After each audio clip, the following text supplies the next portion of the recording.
Hello, hello, hello. How are you? My name is Lauren B. Welcome in. This is going to be a collective tarot reading for whoever it resonates with. Remember to use your discernment. Not every message, not every reading is for you. Please be nice and responsible with your brain. Today, we are going to be using the Pastoral Tarot.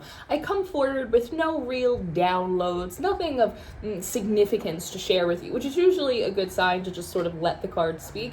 And today, we're going to be using this very salt of the earth, homesteading, middle of America type of deck called the Pastoral Tarot. I got this 2 weeks ago at my home apothecary when I went back to Central Jersey for a little family visit. And this deck has been following me around for months and months and months. And I've seen it at a few other shops and I didn't buy it, but I went home and I was at my home apothecary and I just couldn't say no. So I spent my real grown-up adult money on this, not sponsored. And I like the deck. I like that it's horizontal. I like that these cards are like kind of big and they take up space, especially as someone that's prone to like pull and pull and pull. I like these really spacious cards. And space, actually, if there is a download today, it is about space, about holding space, and about perspective, all of which I think this deck does really well. Also, as somebody that is and has suffered from a tremendous amount of anxiety, I find that these cards are like very low stim. They're not as bright, they're not as vibrant. The Death card and the Tower, like they're just not as intense as like a lot of other decks. And so that slower, more, that slower, more like earthly tone is calming to me as a reader who also has anxiety. Not every deck needs to like yell at me, if that makes sense. And so I like that this deck talks to me like with an inside voice, which is something that like I find to be very healing in my life right now. But as I was saying, it feels though if there is a download, if there is like a theme for today's reading, it feels like one of which it has to do with space, holding space and perspective. I say that because the Tower card kept coming out for you in the pre-shuffle. And this was an interesting card to come out so many times because in truth, its appearance felt kind of pushy. Like, it's the Tower, I'm the Tower, don't you want to see? Don't you want to know?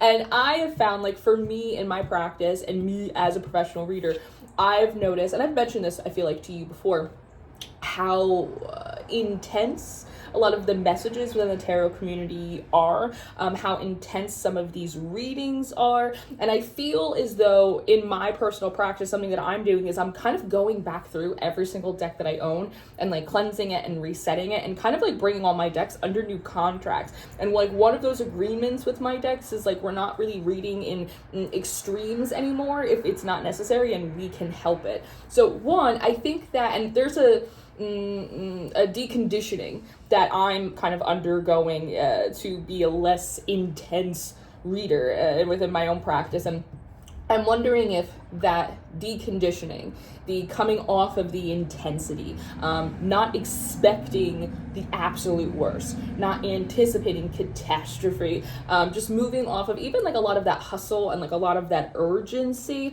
One of the reasons that I like these cards is because they're so freaking big and they're horizontal and like they require space. You can't just throw 13 of these cards out. It's like you have to give each one like its due diligence. And so with this Tower coming out so intensely to the point where it almost felt like bullying, like, yeah, look at the Tower, guys. It's like, all right, you may also find that there are points in your loop or there are points in your cycle where you expect the Tower, where you expect the shoe to drop, where you expect some kind of catastrophe. And it's almost just like a circadian rhythm, right? And so you may be finding these moments where like you're getting tense and you're feeling sort of urgent and you're looking around for an issue. But this Two of Wands on top, if you notice, it looks like she is, if I could focus, it looks like she is actually looking over and past the Tower, kind of like into greener pastures, like into the rainbow at the other side. And there's actually this little man here at the bottom of this tower card, and it actually looks like he escaped the tower. He escaped some kind of catastrophe, which I think is really interesting. So for some of you, you might have been picking up on, again, like the loop. This is where I normally am at in my cycle, where something goes wrong. And you may have to really focus on looking past that point of an issue, because if you look for an issue, you'll find one. If you look for a problem, one will occur, right? So some of you are just overcoming that point in your loop where there is always an issue, and having to focus really intently on the silver lining, on, no, actually things can go well for me. Actually, I am very busy right now. Actually, I have a lot of positive things to be focusing on.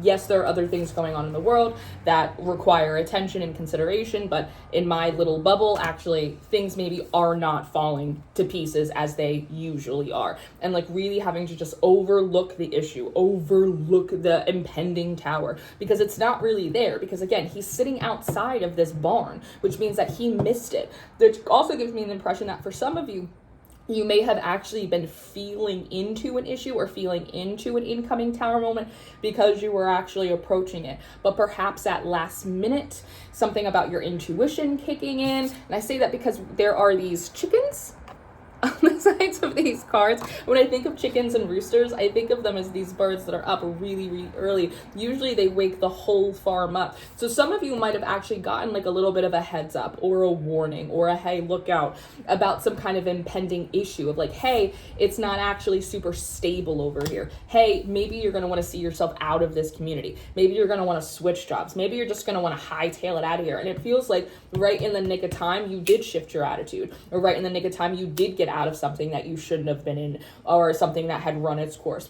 Whatever it is, it feels like you actually did dodge a bullet because you listened to your intuition, because your instincts have gotten stronger, right? And I think that's good. And a lot of that is because of the experience. Through the development of your intuition, those muscles expand, they get stronger. And so when they tense and they go, you need to get out of here, you'll listen to them more so than you will before that point. So again, I think in general, for a lot of you, the idea of holding space of, yes, oftentimes there is an issue, right? Yes, oftentimes at this point in my cycle, something does pop up, but it doesn't mean it has to pop up now. It's about expanding your world of possibilities so that way you can see something other than the tower, and having to focus really strongly on that. Because I also see like the 7 of Cups, I see the 10 of Pentacles, I see the 3 of Pentacles. I'm seeing a lot of cards about like you being busy trying to build something, trying to work in a certain direction, and then in the process of doing that, getting distracted or giving in to a lot of that deprecation or into a lot of that fear, or otherwise no longer holding that space. And there's almost something here like about the intensity of, no, I'm gonna do it.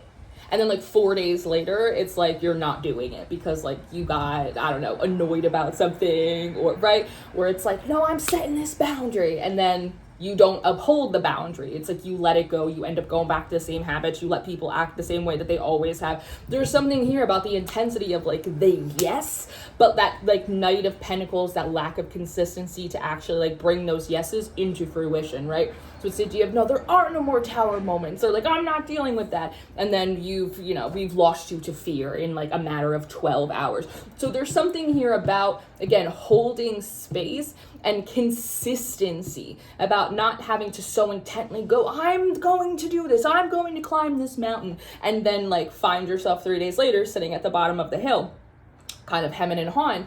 Instead, being able to go, I'm building a bridge to the other side, one brick at a time. And those bricks are built with my time, and they're built with my attention, and they're built with my focus, and they're built with my devotion, one brick at a time. And allowing yourself going, you know what, today I focused on the good things and that's enough. And then tomorrow, maybe I won't so much, but maybe the next day I'll bounce back and I'll do better again.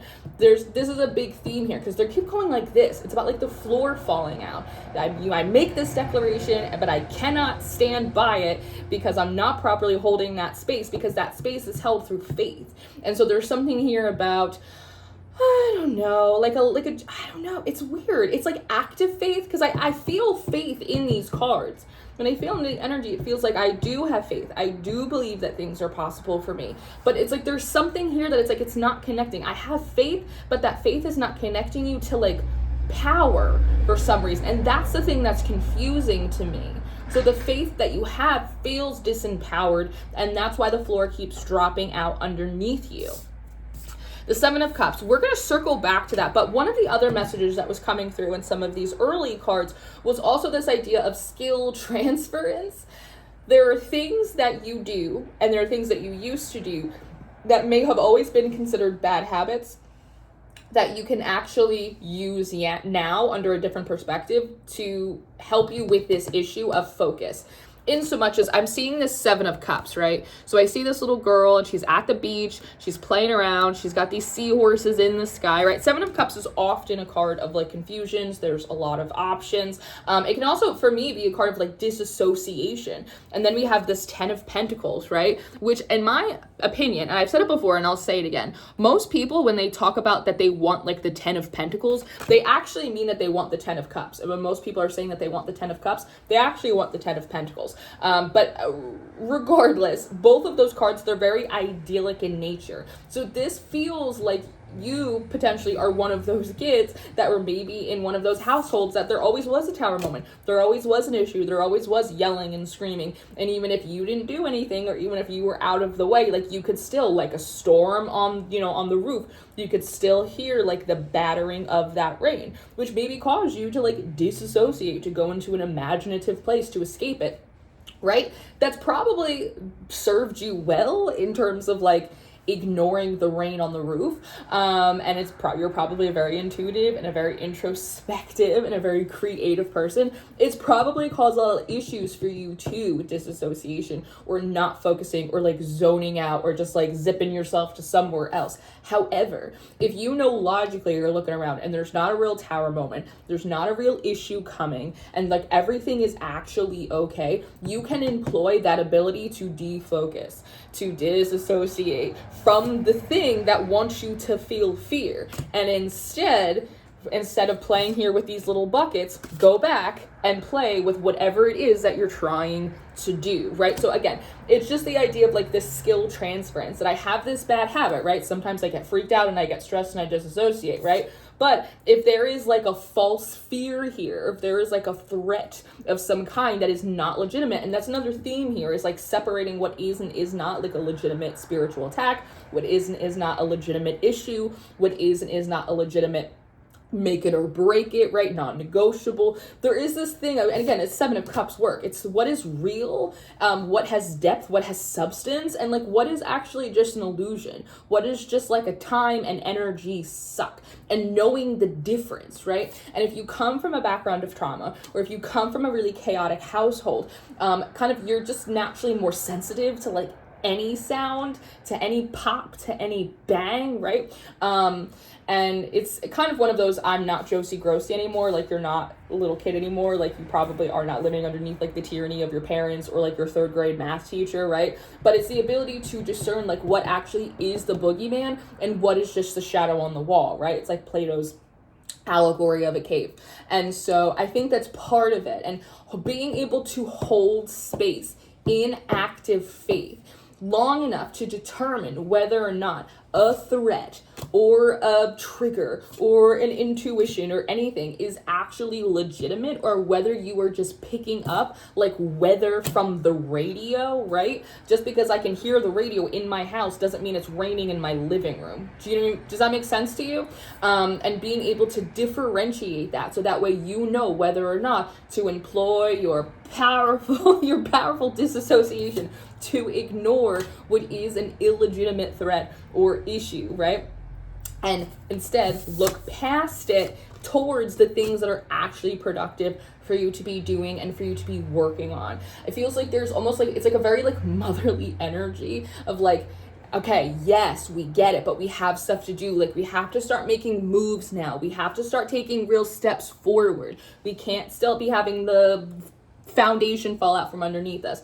We can't still just be expecting the worst at every turn. Like, we have to start developing more. The word like forcefully is like coming forward, but that's not correct, because again, there's a sense of we're so used to speaking forcefully, we're so used to speaking with such intensity, that again, it's part of like that deconditioning, but it's like we have to start like really turning that corner, because it's just the impression of like there's other things to be working on now. There's other things to be working on, because otherwise what happens is we have this like Eight of Swords here. And you see how it's like she's making her way home. And you also have the Ten of Wands at the end of these cards. And so it's this feeling of like, okay, I'm there. It's the Knight of Wands. I'm there, I'm making it, I'm doing it, I'm doing it, I'm doing it. All of a sudden, we lose faith, or we lose focus, or we give in to fears, right? Because we have not taken the time to identify if they're legitimate or not. Because you have to remember that like your brain thinks everything is a legitimate threat. If it's scared, if it's triggered, if it's traumatized, thinks everything's a legitimate threat, which means that you need to employ these other aspects of your brain. I'm not a psychologist. I'm just someone who also has anxiety and PTSD that's trying to navigate like a somewhat magically adjacent life, right? But it's like you have to employ these other aspects of your psyche to come forward and say like, hey, it's not real, it's just a mirage, keep going. Because then it feels like you get all tangled up, and then next thing you know, you're back in the Nine of Cups, which is like this dreamy, like disassociative, like kind of place. But then the Ten of Wands came out in reverse, which just feels like starting over. And then you have to kind of like lick your wounds, disassociate, come back out, do the no, I'm gonna bring the sticks to the house this time. It's like your Rocky moment, but you get tired on the stairs. Then you have to pick up all your sticks again and start over. And it's just like this Groundhog's Day loop of like, we make a strong declaration, we go towards something, we get discouraged because we're not, again, holding that space, or like being really solidified in like your faith in yourself, like, and then the floor falls out, and then we have to start all over again. And then there's almost like an exhaustion, like in the energy of the spirit, like we need to get to the next step. We want to move to the next thing. And it's funny, but my head, I almost feel like I just want to turn my head all the way this way, which reminds me of like draining an ear. And in one of the monthly readings for March, I don't remember who, it might have been Pisces reading, there was something about like issues with the ears. And there was another sign that they had issues, I think with like their eyes, but it was essentially small issues associated with like that psychic energy center. So for those clairaudience, it's almost like their ears got clogged and then like drained, and then like their clairaudience was much stronger and clear. Same thing for the clairvoyance. It's like their eyes were like itchy or unfocused, or it's like there was goop in them. And then a couple days later, it's like their eyes cleared up and it's like, whoa, like they can see fucking smells, you know?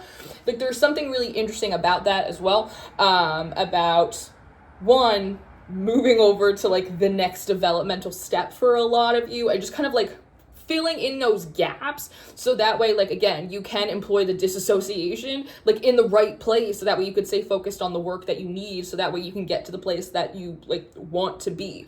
In that, there is a sharpening, right? When you think about these chickens, right, animals, they have an intense sensitivity to the world, right, to sounds, to weather, to shifts in climate, like all of it.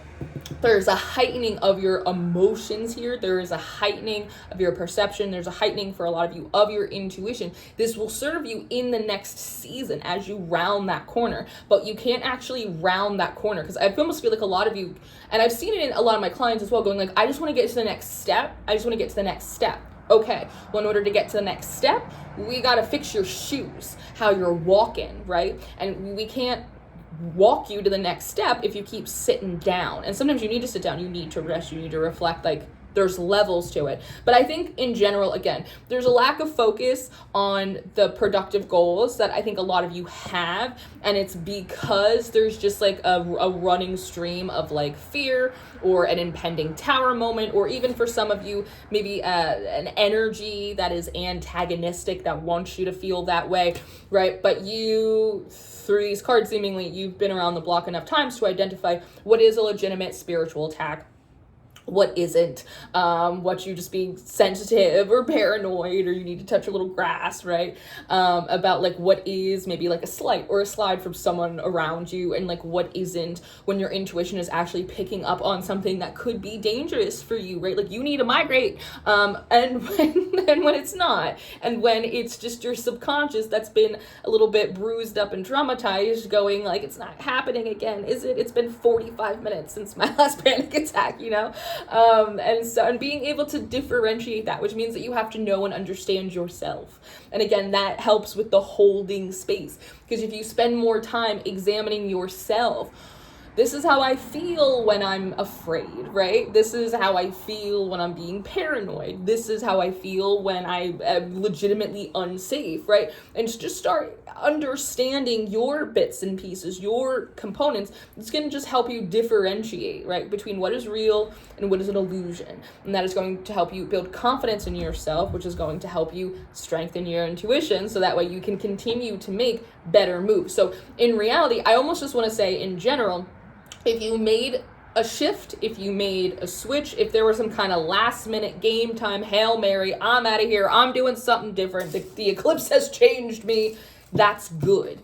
Stand on business, meaning hold space for that. Because if a certain energy, if a certain pattern, if a certain cycle, if a certain spirit, it's used to always making a pit stop at your house, it's going to keep making pit stops at your house until you turn it away. We have nothing for you here. The blinds are drawn and the lights are off. It'll show up and knock a few more times, but eventually it'll start going to the neighbors. So I think in essence, a lot of you have kind of made a new declaration. You've made a new decision. You've made a new shift. And now you are in your house and you can feel crazy. You can feel chaos. You can feel the tower, these crazy chickens. You can feel them coming down the block and you think they're coming for you, but you are forgetting that you're already outside that now. The only thing that you could do is open up the door and like let the crazy in. So as long as you don't do that, and you, again, I have no idea what you're talking about. I don't see any crazy chickens at my door. All I see is this long list of to-dos, and then go do them. And it almost feels like within the next 2 weeks, like you'll notice that a lot of those antagonistic energies, you'll notice the tendency, a lot of this is brain training, right? It's like your neural pathways, that a lot of those antagonistic energies or spirits, they're going to stop bothering you in the next 2 weeks. The tendency to catastrophize or expect the worst, it may lessen slightly because you're training, just like meditation. Meditation is like a mental training exercise. It's not about actually clearing the mind. It's about the ability to allow the mind to wander and then recall it back. So that way, when you feel yourself going, you can call it back. When you feel and you apply that just to all of your other energetics. When you feel your energy you can start to call it back. It's just like a dog. And I don't mean that in any kind of funny way. A lot of you have been with me know that I will describe the shadow like a dog as well. It's all about call and recall, catch and release. But it will heighten your intuition, this process. If you're able to stay focused and recall your attention back on your productive matters, you'll be surprised. It's one of those things that it'll like change your brain chemistry in like 2 weeks when you're like, oh, this guy didn't fall. I didn't feed that paranoia in my energy and I got this other stuff done instead. I kept the possibility open that maybe things would improve, and perhaps they did, right? And so there's a method in the madness here. And so I think, again, in general, Page of Cups, yeah, you are re-establishing kind of like a new emotional center that allows you to be more thoughtful and more discerning in how and where you allow your intensity or your urgency to be exposed, to come out.